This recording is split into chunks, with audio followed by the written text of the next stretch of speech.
अमेरिकेचे राष्ट्राध्यक्ष ट्रम्प यांनी जवळपास संपूर्ण जगावरच टॅरिफ लागू केल्यानं केवळ राजकारणच ढवळून निघालं असं नाही, तर जागतिक बाजारपेठेतही निराशा पसरली आहे।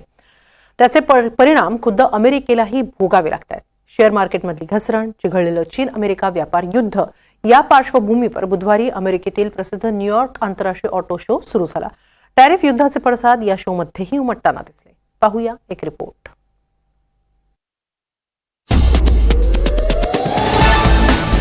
न्यूयॉर्क इंटरनॅशनल ऑटो शो उत्तर अमेरिकेतील सर्वात जुना आणि सर्वात मोठा ऑटो शो।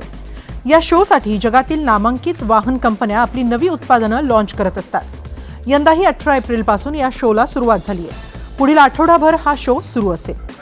यंदा या शोची अधिक चर्चा होतीये, कारण आहे सध्या चिघळलेलं व्यापार युद्ध। अमेरिकेचे अध्यक्ष डोनाल्ड ट्रम्प यांनी जगातील जवळपास प्रत्येक देशावर टॅरिफ लावलाय। सध्या 90 दिवसांसाठी यातील 75 देशांना दिलासा दिलाय। मात्र चीनसह व्यापार युद्ध सुरूच आहे। चीनवर 245% टॅरिफ लावण्यात आलाय। या टॅरिफमुळे वाहन उद्योगावरही परिणाम होण्याची भीती ऑटो शोसाठी आलेले वाहन उद्योजक व्यक्त करतायत। काही उत्पादक पुरवठादारांकडून काही ऑटो पार्ट्स ताब्यात घेण्याबाबत बोलत होते, जेणेकरून ग्राहकांसाठी किमती कमी राहतील, कारण वाहनं परवडली पाहिजे। आम्हाला चिंता आहे की या टॅरिफचा उद्योगावर, उत्पादन किमतींवर कसा परिणाम होईल। आमच्याकडे काही उत्पादक होते ज्यांनी न्यूयॉर्क ऑटो शो मधून माघार घेतली। आपल्या उत्पादनाला ऑटो शो मध्ये कसा प्रतिसाद मिळेल याबाबत त्यांना काही खात्री नव्हती। तसंच टॅरिफमुळे ते सादर केले जाईल की नाही याबाबतही ते साशंक होते। was going to be offered in the United States because of the tariffs on it. काहींनी तर सतत बदलणाऱ्या टॅरिफ धोरणाच्या अनिश्चिततेचा धसका घेतलाय। टॅरिफ लावलं जाणं एक वेळ स्वीकारलं जाऊ शकतं, मात्र त्यात स्थिरता नसेल तर बाजारात गोंधळ माजण्याची शक्यता अधिक असते। याचा अमेरिकेतील वाहन उद्योगावरही परिणाम होऊ शकतो।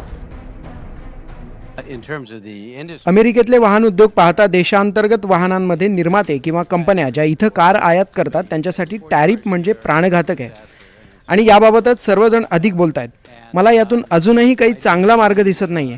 हे कसं थांबवावं आणि सोंग कसं घ्यावं की काही घडणारच नाही, मला तर अजूनही समजत नाही।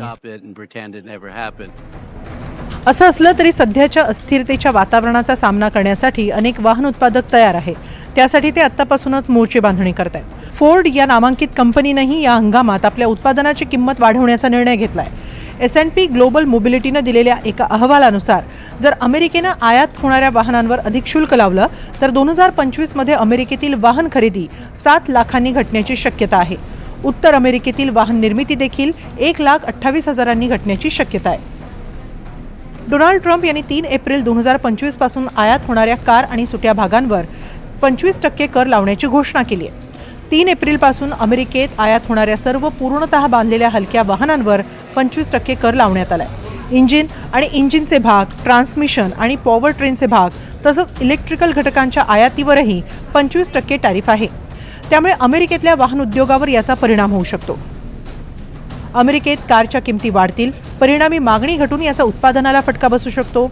यात रोजगार घटण्याचीही भीती व्यक्त होतीये।